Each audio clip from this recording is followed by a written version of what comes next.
She created learning targets in all her college classes, and other kids wanted to buy them from her. And so she ended up photocopying her college learning targets for her classes and just handing them out to other kids for free, just because she thought we all should understand what we're trying to learn here. This is High Tech High Unboxed. I'm Alec Patton, and that was the voice of Ron Berger. Ron is the Senior Advisor on Teaching and Learning at EL Education. He's the author and co-author of several indispensable books on education, and he was an elementary school teacher for 28 years, from 1975 to 2003. Ron came on the show to talk about learning targets. To get started, I'm going to read the definition of learning target that appears in the book Leaders of Their Own Learning, which Ron co-wrote with Libby Woodfin and Leah Rugen. Here's the definition. Learning targets are goals for lessons, projects, units, and courses. They are derived from standards and used to assess growth and achievement. They are written in concrete, student-friendly language, beginning with the stem I can, shared with students, posted in the classroom, and tracked carefully by students and teachers during the process of learning. Students spend a good deal of time discussing and analyzing them and may be involved in modifying or creating them. There's a whole lot to unpack in that definition, and we'll be getting into every little bit of it. But we're going to start with a story that illustrates the power and profundity of learning targets. Here's Ron. I work with a high school in Springfield, Massachusetts, Springfield Renaissance School, that at that time it had every single graduating class, maybe 12 years, I can't remember how many at that point, now it's been almost 20 years, where every single graduate had gotten into college. And so it was an impressive record, especially for an urban school where the kids were mostly first generation to college, low-income students of color, and they were just hitting it out of the park in terms of success.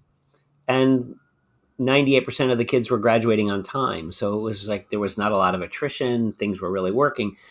And so the governor of the state of Massachusetts at that time was Deval Patrick, came west, which he rarely did, to Springfield, Massachusetts to visit the school, basically to honor them for their great record of getting every kid into college every year.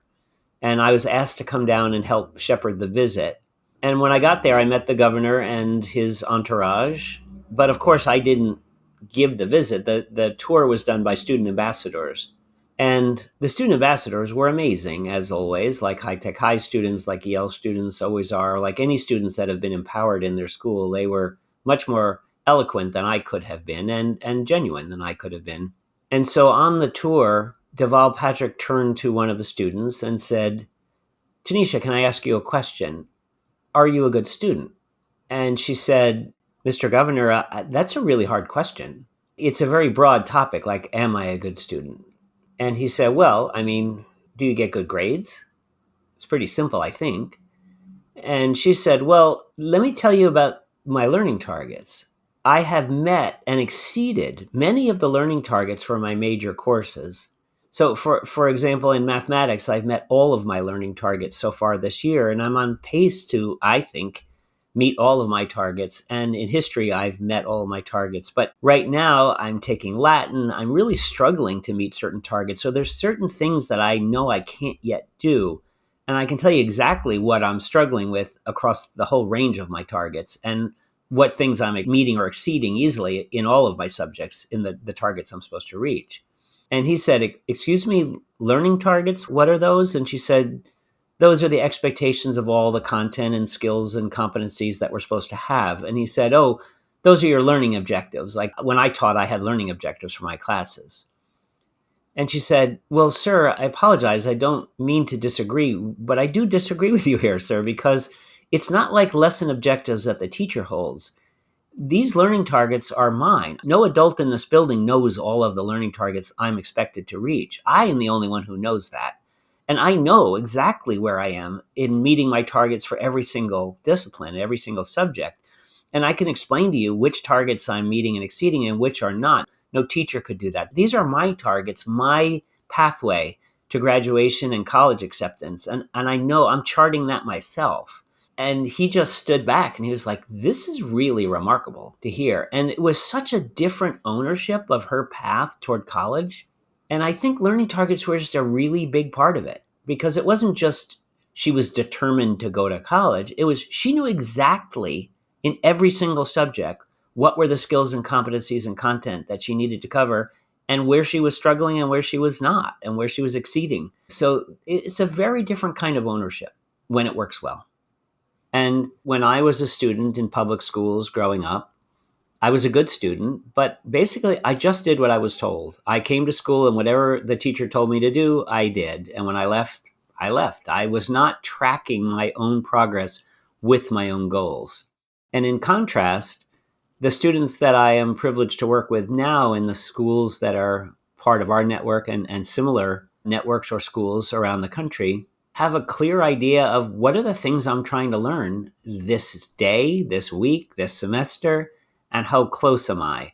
So an example of a learning target is if you're taking algebra in high school, what are the 5 to 10 main things in this semester that you should be able to do?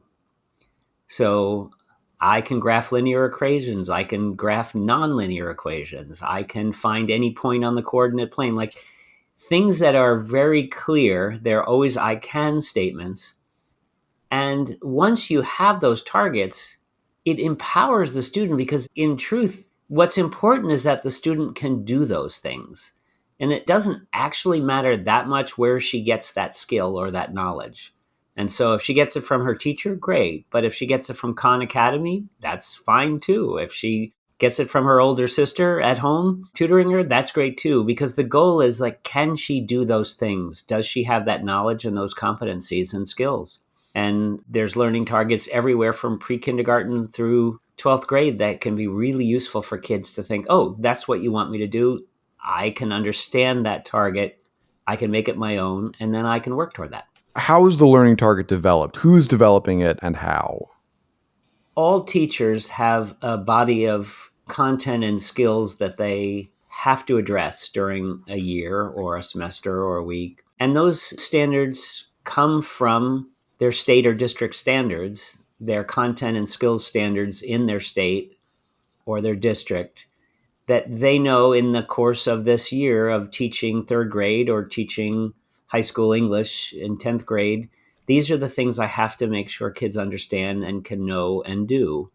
And so those standards are the basis of learning targets.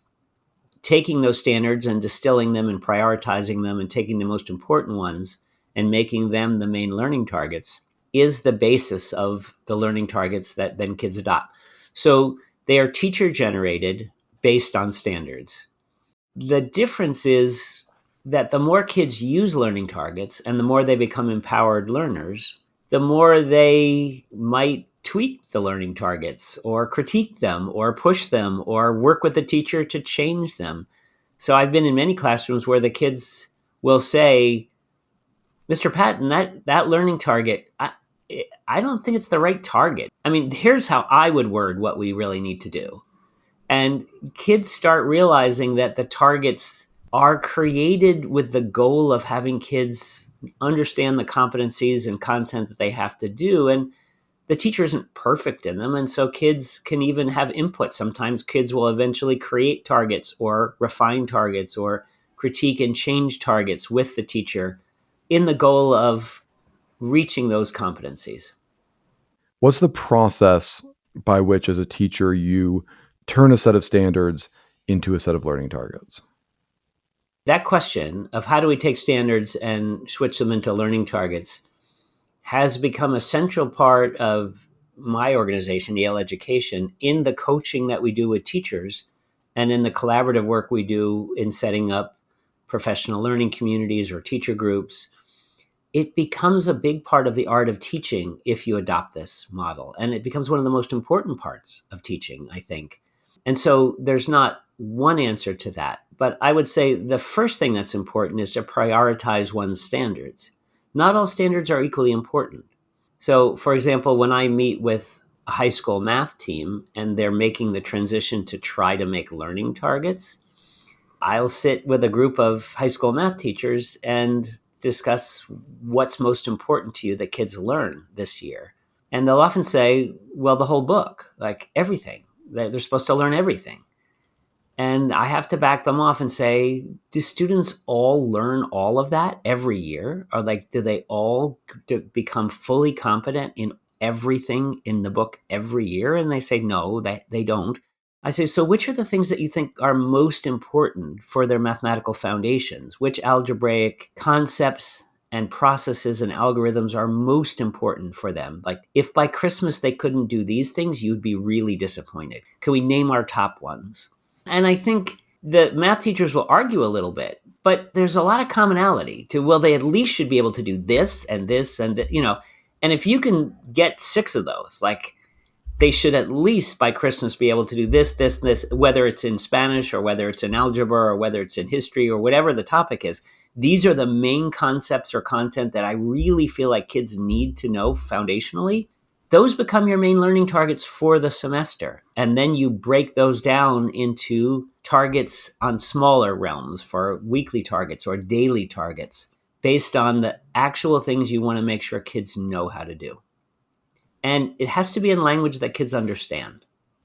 You said that it's important to be phrased as I can. And an obvious other way of phrasing it would be I know. I know the components of a water molecule. Why is it I can rather than I know? Oh, good. Well, I love this. So I'm sorry, now I'm going to get geeky about learning targets. Please. So the most important thing about a learning target after the stem I can is the verb. And the verb is very important because a learning target has to be accessible, right? One has to be able to demonstrate one's competency or knowledge. So the learning target stem I can has to be followed with I can explain, or I can describe, or I can list, or I can analyze, or I can compare. So the verb really matters. If it's facts you want kids to learn, you say I can list, or I can describe, or I can explain. Explain is a little bit more than listing, of course. But if the verb is passive, like I can understand this, it's not a very good learning target because kids can't demonstrate it. They might say, I can understand it, you just can't see it, that I do. So the verb has to be accessible. If you say, I can explain the water cycle, I can explain how the shape of a water molecule affects surface tension and affects many things in osmosis. And if you can have a verb that's active, then the kid has to be able to explain it or describe it or write it or compare it in some way. So it's got to be an active verb that the student can assess herself, or that you can assess in hearing the student do it or reading the student doing it. Yeah, a friend of mine who's a research psychologist told me years ago that generally speaking, if you ask people if they know how the mechanism of a toilet flushing works, they'll tell you that they do. And then if you ask them to explain it, they'll quickly discover that they don't. Right. Yeah. I mean, that's why explain is one of my favorite verbs in a learning target. I very often use explain because you do have to understand something pretty well if you're going to explain it to somebody else. Here's an example of an artful job that a teacher did with translating a standard into a learning target that was understandable by kids. So the state standard was, and this is for first graders, I understand the monetary value of all standard U.S. coinage. Students will understand the monetary value of all standard U.S. coinage. That was a standard for first graders. It's not an unreasonable standard for first graders that they understand the value of coins, basically. But if you just put I can in front of it and you said to your first graders, I can, and you used even a good verb like explain, the monetary value of all standard U.S. coinage, kids would be like, what? It's just not kid friendly. And what I loved about what this first grade teacher did was the learning target she created for that, which was a multi-day learning target, was I can explain many ways to make change for $1.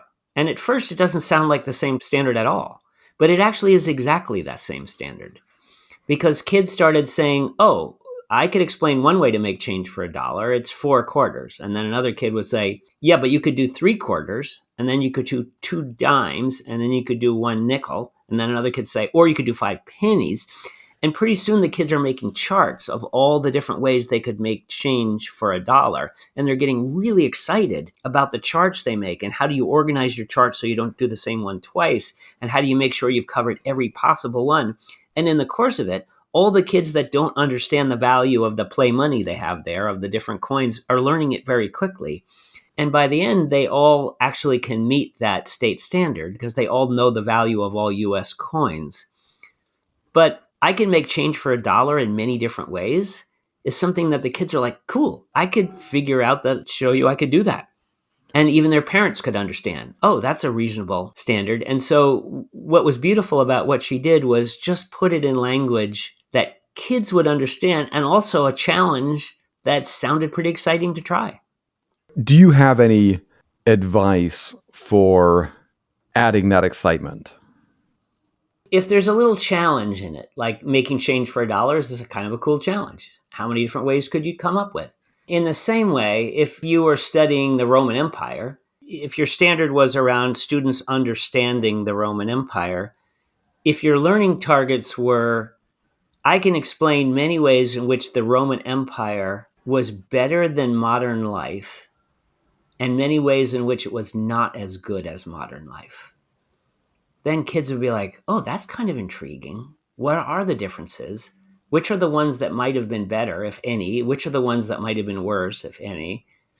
And it gets you excited about digging into something where you actually have to learn a lot about life in the Roman Empire and what was good or bad about it in our modern vision of it, and think about our lives today. And there's not one quick right answer to it. Like, kids can start discussing it and coming up with ideas and getting excited by it. So there's got to be some challenge in there that seems provocative to think about. Yeah. And then in the actual process of planning your course, there may be, I'm sure that there's some flexibility here, but the process so far that we've talked about is you look at your required standards, you identify which one of those are really critical for everybody. You turn those into kid-friendly language, starting with I can, and then a verb that will allow for assessment in the future. And then it seems like maybe the next step from that you take these and you go, okay, well, what could I do that will give students an opportunity to learn and demonstrate learning in some of these learning targets? Is that the process? Yeah. And I would say the one thing I would add to that is that there's this sort of hierarchy of nested targets.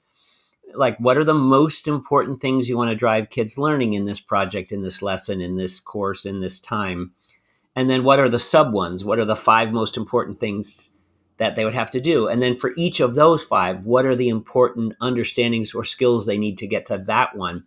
So what you're doing is building this sort of outline of the targets nesting in each other until you get down to daily lesson targets, where when kids come in the morning or they come in third period, they see a target and you start by saying, okay, this is where we're trying to get today. Now, it is true that sometimes it's best not to present the learning target right away, because a lesson might be more powerful if it's a lesson level target to start with exploration. Kids are exploring a problem that they don't know how to solve in mathematics, or some text that's inscrutable to them in history or science, where they're trying to make sense of it, but they don't understand it yet. And they're grappling with it individually and then collectively. Or they're little kids getting some new materials, some manipulatives to play with, and they're trying to make sense of those manipulatives before they have a target. It may be that the first half of the lesson is all exploration and discovery based. And then when you come back together, the target is introduced as, this is where we're trying to get to. So it's not that every lesson has to begin with a target, but the target then empowers kids to think, okay, now I understand what we're aiming for. And it may be for one lesson, it may be for a multi-day lesson. But once the kids have the target, then they have a little bit of power. They don't need to depend on the teacher for getting to that target necessarily, nor do they have to depend on only one assessment to show they can do it. How does assessment driven by learning targets differ from other assessment? When the learning target becomes the goal, reaching that target becomes the objective of the kid and then of the teacher, that each kid meets all of her targets that she has built or co-built with students or her fellow teachers. And in some ways, it takes the focus off the assessment and rather on the competency or skill itself.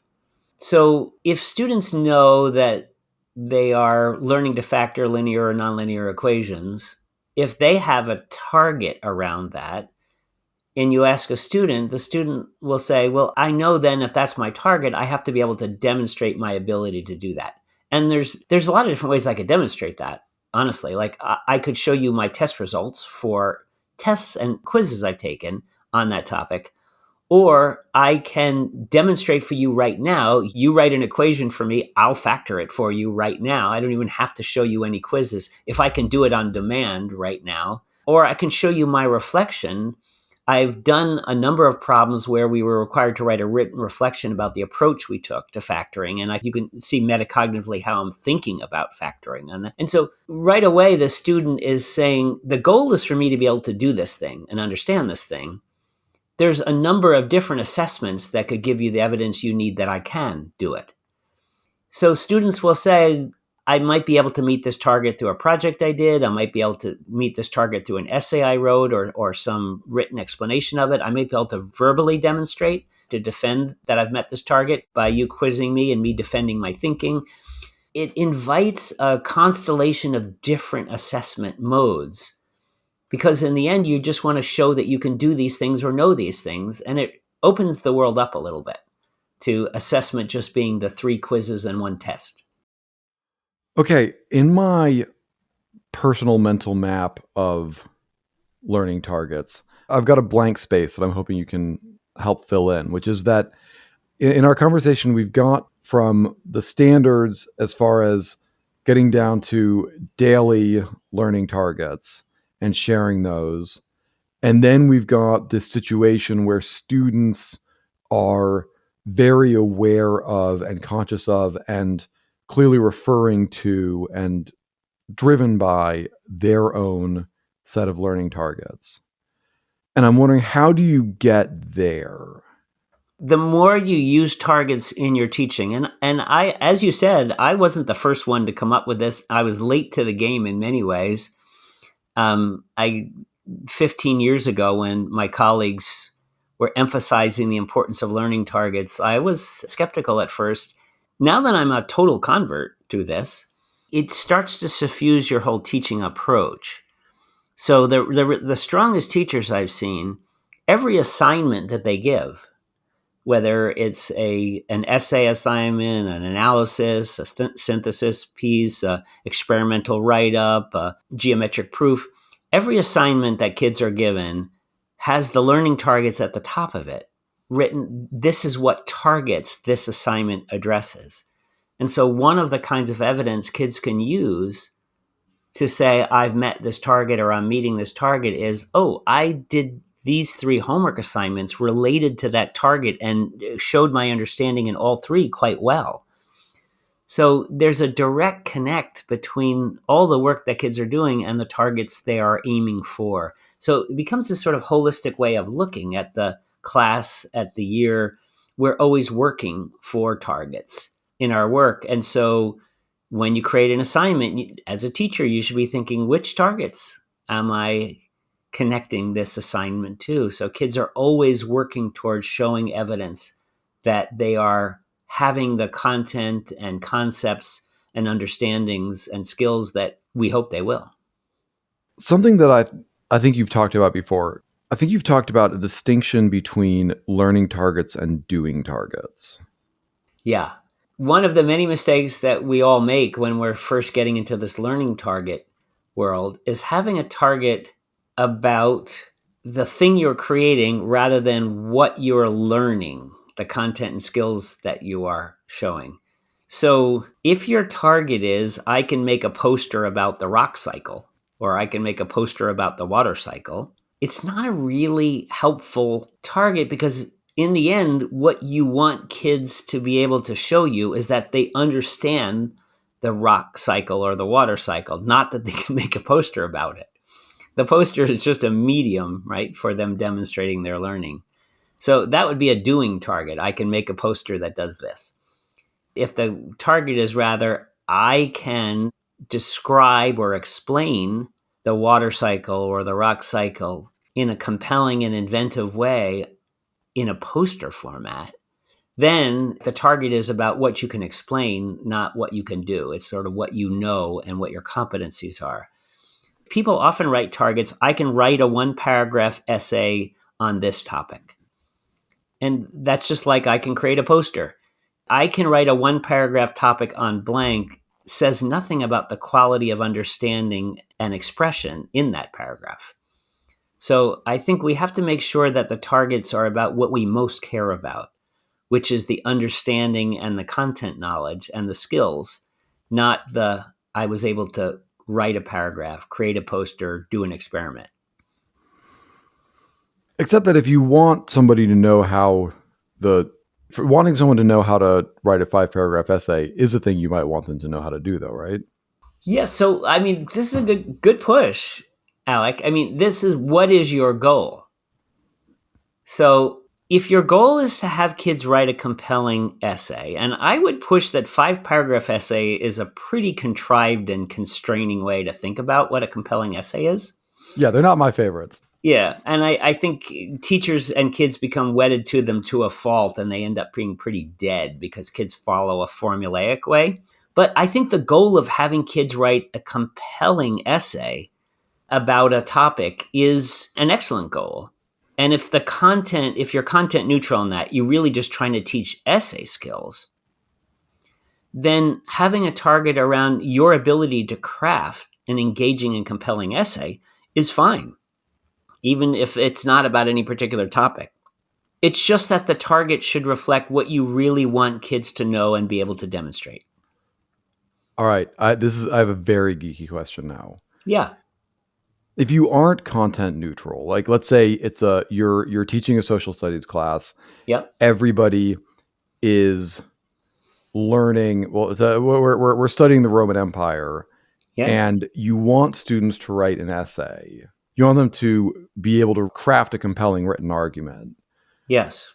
How do you think about whether to make a content neutral learning target because you want to isolate that particular skill versus because you're learning about the Roman Empire, incorporating the content into that learning target?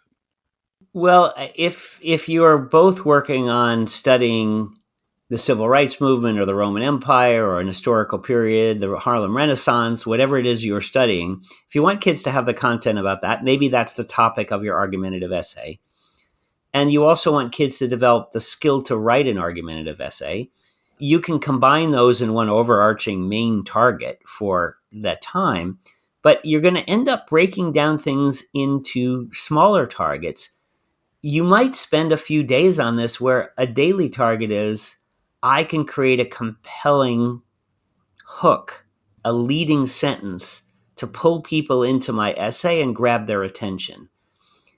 And so you do a whole lesson just on what makes an opening sentence of an essay grab you. You read a lot of examples of it. You debate what is it that surprises you and grabs you. How do great essayists get your attention in the first sentence? What is it that makes a great opening sentence? That's a hook for your piece. So you might have a target that's so narrow it's just about creating a great opening or a great synthesis and closing sentence for your essay. It might be about how you group your ideas within a topic paragraph.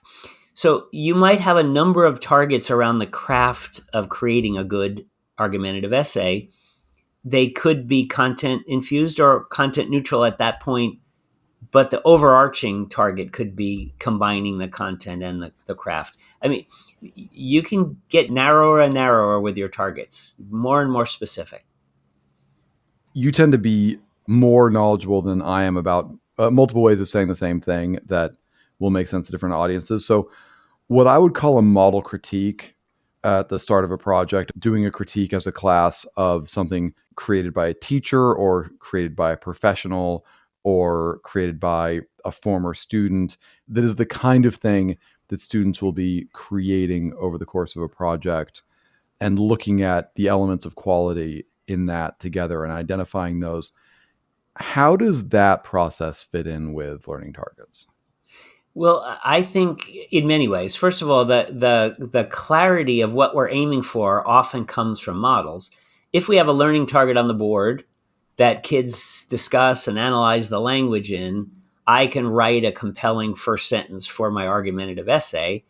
That's a clear target, except kids have no idea what a compelling first sentence for an argumentative essay is in the abstract. If you then pull out 5 different models from essays from the New Yorker or from a journal somewhere where you have found essays that begin with a sentence that really grabs your attention, if you have students in the last few years who've written essays that have amazing first sentences, then when you analyze those together, that target comes to life. People are like, oh, that's what a great opening sentence can be. Wow, that one really surprised me and grabbed my attention. Targets are important, but they're still just words. And I think if your target is a very clear geometric proof, having that written is a nice thing to have, but seeing students who have been able to do a geometric proof and explain it really thoughtfully and carefully and doing it accurately gives kids a sense of, oh, that's what we're aiming for. And so I think the models end up bringing the targets to life by illustrating what they could look like.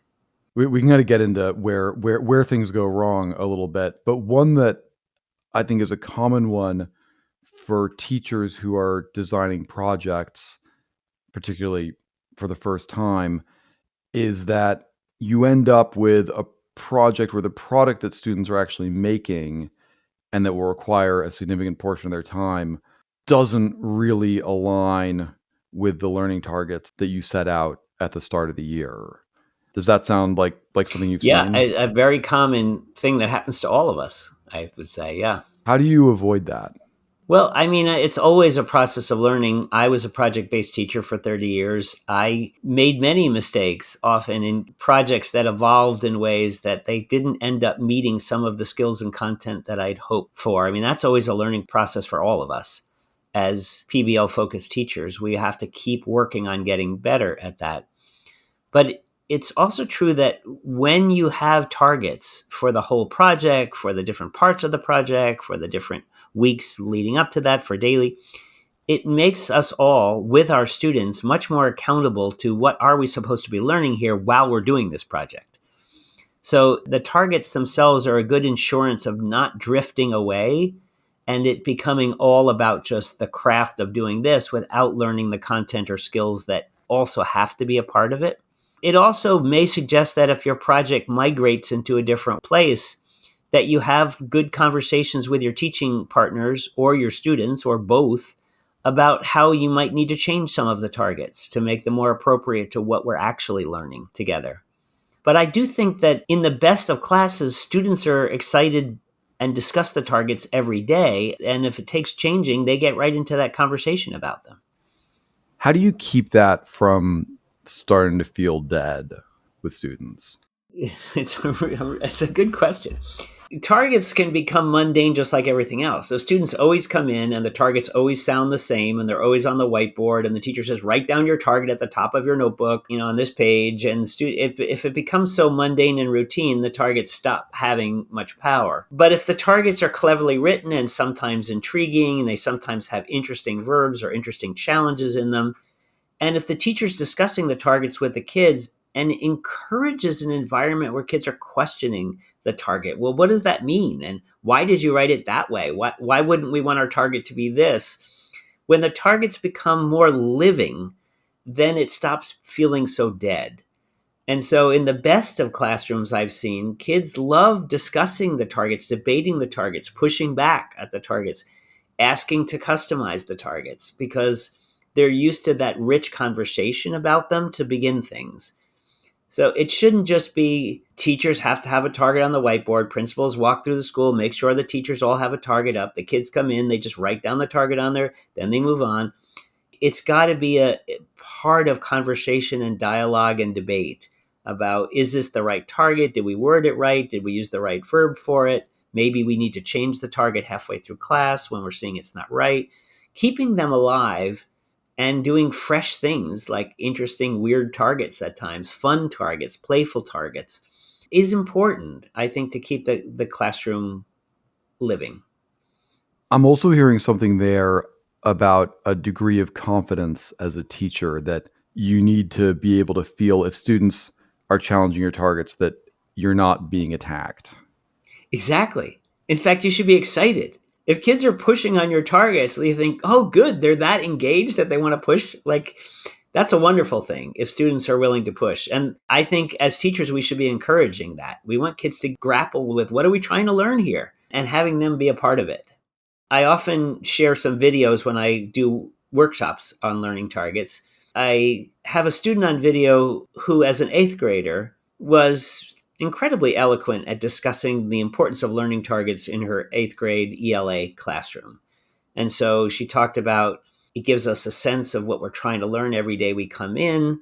And it gives each other and the teacher a sense of who's struggling with things, how close are we getting, because there's always these assessments. How close to the target are you on a fist of 5 or a thermometer in an exit ticket? So it gives us all a sense of, are we getting closer, or are we not?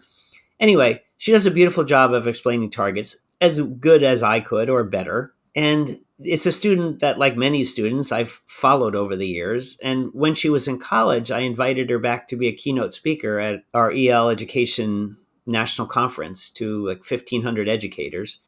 The first half of her keynote speech was all about learning targets. And she said, I went to a EL education school from kindergarten through eighth grade. And then I went to a big traditional public high school.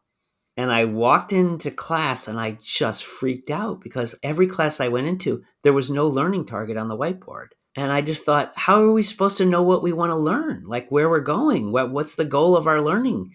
And teachers just started talking at us. And I kept thinking, yeah, but where are we going? What's the point of this? What am I supposed to be able to do at the end of when you're talking? Like she said, I was totally lost without learning targets. And then I just started opening my notebook every day and listening and just creating my own learning target based on what the teacher seemed to be saying and what the book seemed to be suggesting. And once I had a learning target on my page, or 2 learning targets, I thought, okay, I'm focused now. And pretty soon the other students were like, what are those? And I explained what the learning targets were. And they said, can we use your learning targets? So I started sharing my learning targets for class. And since then, I've written learning targets for every high school class for every day. And when I got to college, I did the same thing. And it was interesting because she explained to me before she did her keynote that in college, she would go to office hours for her professors and say, what are the learning targets for your course? And the professors would say, what are you talking about? And she'd say, well, what's the most important knowledge and skills you want me to come away from your course? The professors would say, I gave you a syllabus. And she'd say, well, yes, the syllabus it's a collection of readings, books and articles I'm supposed to read. And it tells me how I'm going to be graded, like by what tests or essays I have to write. But nowhere in the syllabus do you explain, what do you want me to come away having learned from your class? What do you want me to do that's different and know that's different from when I entered? And no professor had even thought in those terms. And so she ended up creating learning targets for all of her college classes as well. That sounds like a terrifying conversation for a professor to be confronted with. Well, she created learning targets in all her college classes, and other kids wanted to buy them from her. And so she ended up photocopying her college learning targets for her classes and just handing them out to other kids for free, just because she thought we all should understand what we're trying to learn here. That is a perfect spot to end it. But I want to give you the opportunity, 2 things that we didn't really get into that you are welcome to talk about. First of all, if there's other troubleshooting where learning targets go wrong commonly that you can just give people a heads up about.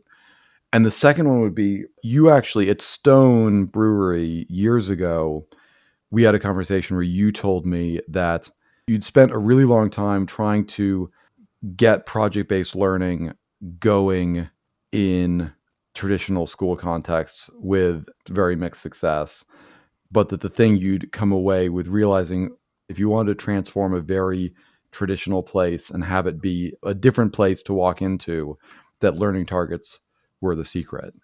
Well, I would say if you're a high school science teacher, you're a high school history teacher, or you're a second grade teacher, you know what you want kids to learn.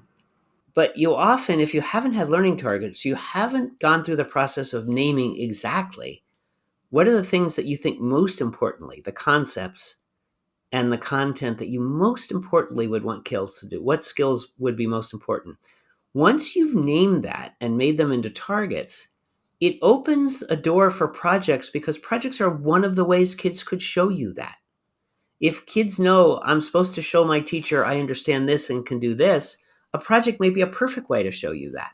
So it ends up making you feel as a teacher then that the project isn't an add-on cool thing that you're adding on to what the most important content of your class is, but you don't have time to do it most of the time. Rather, the project can be the medium through which kids show you the most important things you want them to be able to show you. It makes projects seem more central and important and can be a key assessment for you that kids do understand the concepts and content that you want. So I do think learning targets, the process of creating them clarifies for you. I don't actually just want my kids to get good test scores in physics. It's the concepts that matter to me the most. Like, I want kids to really understand these concepts, or I want them to be able to show skills in this. And often students can figure out a way to show you that can be project based. So it makes projects seem less like an add-on and more like it could be a central way to assess kids' understanding of the most important things. As to where do learning targets go wrong? Oh, there's so many places. I mean, and I've made every mistake possible with learning targets. You mentioned, Alec, that the being just sort of so pro forma that you just put them on the whiteboard, you have kids do it, they're never exciting, kids don't really own them. That can just make learning targets a nothing part of the class. Teachers often put learning targets on the board, but they don't, or we don't, take enough time to make sure all kids understand them. So just having a learning target on the board is not enough. You have to take time out of the class to say, do we all understand this target? What would it mean? How would we possibly show that we can get to this target? So digging into the target, not just putting it on the board, is also important. We talked about verbs, that the verbs can be passive. And I've made the mistake many times of using a passive verb that's harder to assess. I can understand rather than I can explain. And I've also made the mistake of having multiple verbs in my target. So if you have a compound sentence learning target, I can explain this and I can demonstrate that and I can perform that. It's hard for a kid to say I've reached that target because they might have done one of the three, they might have done two of the three, so it's important not to take three targets and blend them into one sentence. Because you want a kid to be able to say, I've reached that target, I've reached that target, I've reached that target. So if you have three different things all baked into one target, split it into three targets Yeah. so that kids can check them off with, like, I hit that target, I hit that target, I hit that target. So I've made many mistakes along the way. And I can see that writing a learning target with an eye towards how it will be assessed is such a gift to your future self. Yeah. And having that conversation with kids, how would we assess this? And sometimes you have to rewrite the target because you realize I wouldn't be able to assess that very well. Yeah. One thing I forgot to mention also, Alec, was that we believe that there's all these different kinds of targets and that your targets shouldn't all be content targets, right? Some of them should be understanding and conceptual targets. And you also, I believe, teachers should always have character learning targets built in. So, if you're a first grade teacher, a second grade teacher, it's easy to have character targets in every lesson because your lessons are so much around not just learning to write, learning to read, learning to speak, learning to do mathematics, but it's also learning how to get along with others, learning how to share supplies, learning how to be a good classmate to other children. And there's often character targets, but at a high school level, people often leave out the character targets. But I think character targets are great. I think, again, I use mathematics often because people think that's the least connected to relationships, character, all those things. It's just math. You're just learning math. And I love math classrooms I go into where there's character target stuff. I can show mathematical courage by raising my hand, taking risks, speaking out, explaining things at the board. I can show mathematical collaboration by working with my classmates on problems that we can't solve individually. I can do, so I think character targets are another way to build good thinkers, people, and citizens, that your lessons can have targets in concepts, targets in content, and also targets in character. When you say character, is there a distinction between that and what people call social emotional learning? Oh, I think they're overlapping. Social emotional learning targets, if someone called it that, I would have no problem at all. I use the word character a little more broadly than the term social emotional learning, which I would say is a subset of character, because there's a degree to which when people talk about SEL, social emotional learning, there's an attempt often to make it values neutral so that it's about communication and collaboration, but it's not specifically about any particular values. It's about how to work with other people and get along, which I think is great, super important.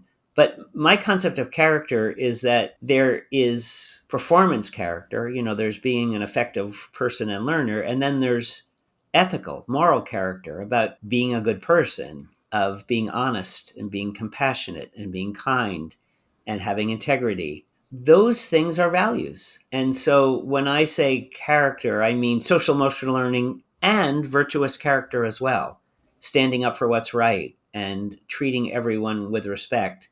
Those are value laden for me, and in a good way, because I think we actually all share those values. We all want our kids to be that way. One final question. When you're checking for understanding, which I think is such an important point about the learning targets, what's a good way to do that? Because obviously, if you say, "Hey, does everyone understand the learning target?" Yeah. That's not going to work that well. Even if you say, "Hey, raise your hand if you understand the learning target." There's a lot of ways that can go wrong. So, what's a good way to check for understanding? I wish I could answer that very quickly, but we have an entire chapter in the book Leaders of Their Own Learning on checking for understanding, because there are so many strategies, and I think you really need to mix them up and use all of them at different times. So the least effective strategy is, do we all get it? Do we all get this? Are we all on, because there's no way to know from that, right? A couple of kids will say yes, and you think, okay, good, we're there. You have no idea. A slight improvement on that are things like the thumbs up, thumbs down, thumb sideways, sometimes called thumbometer, where every kid is putting their thumb up if they get it, putting their thumb down if they don't, putting it in the middle if they're part way, or, there's 180 degrees there. You could have your thumb basically. Some teachers will do that with a thumb on the chest. And so if she's looking at her students, they don't see each other. So they don't have to be shy when they're confused, because she can see them if the thermometer is on their chest rather than holding them up. Fist to five is similar. Five, I get it fully. Fist is I get none of it. 1, 2, 3, 4 are gradations of understanding. So those are quick checks. Those are checks in process during a lesson. But then there's all these other ways at the end of a lesson that you can assess progress toward target. So you can do exit tickets where you ask questions of kids about how close are they to the targets. You can give them a demonstration question, like a mathematical question or an historical question or a scientific question, and they write it on their exit ticket on a note card and hand it to you on their way out. And then you know which kids got it and which kids don't, because you see the result of that right away. People have learning target trackers on their wall, like big chart paper, where kids take sticky dots, little colored dots, and where are you today on the, I get to this learning, I'm all totally there at the learning target, to I'm just beginning. And each day they're adding a dot to see, are they getting closer? Are they moving up the chart with understanding, getting closer to reaching that target, or which targets have they met? And so there's many learning target trackers of different styles up in classrooms that I visit. So when you say, how to assess how close am I to a target, there's many different ways. And I think we should never just depend on one way. We should use a myriad of assessment strategies. Some of them real time, in process during the lesson kind of checks, and other ones more at the end of a lesson or in between lessons, ways of getting a sense from kids. Can they demonstrate that they can do that? Can they reflect on whether they can do it? Can they give themselves a rating of it? So anyway, there's a wide range of checking for understanding strategies that I think are important for a teacher to have in her quiver of strategies. Awesome. And we'll have a link to Leaders of Their Own Learning in the show notes. It's a fabulous book. I highly recommend it. Ron, thank you so much. I think we've covered learning targets.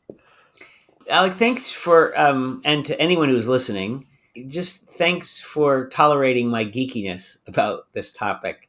Because, when you get into, like, when you're a teacher a long time, you get geeky about all kinds of things. And this is the kind of thing that seems like a silly, small thing. But the more you get into it, the more you realize how much detail there is to doing it well and how much we can all get better at doing it well. And then when you do, how powerful it can be. High Tech High Unboxed is hosted and edited by me, Alec Patton. Our theme music is by Brother Herschel. Huge thanks to Ron Berger for this conversation. We've got links to the book we talked about, Leaders of Their Own Learning, in the show notes, along with links to Ron's other appearances on the podcast. Thanks for listening.